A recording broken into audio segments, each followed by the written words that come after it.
manusia nan mulia di mata denai, nan selalu hadiahkan kami senyum manis, nan sajuk nyobak hujan di musim panen. Ayah orang nan pandai bijaksana, pajuang nan mengajari kami bermimpi tinggi. Tapi ayah suka menyuruh di nantarang, menimpan pahitnya hidup dalam galak.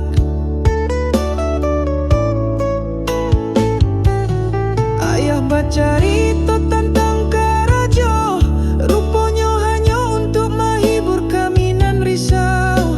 Kami tahu ayah sedang menganggur.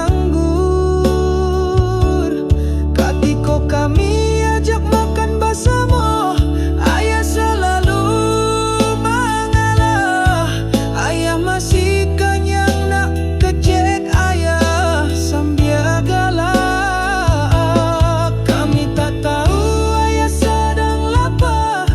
Ayah takui kalau makanan indah cukup untuk kita berlima. Oi Tuhan nan kayo ba itu bana pengorbanan gaeko. Ayah baduto hanya untuk kami.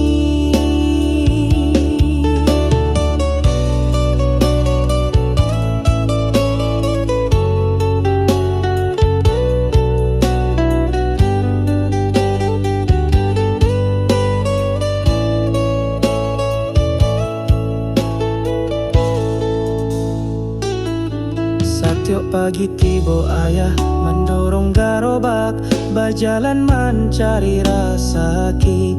Kami tahu ayah panik, tapi indah pernah mengeluhkan itu. Apalah dayo kami alun kue bakar ajo, ayah berkorban hanya untuk kami.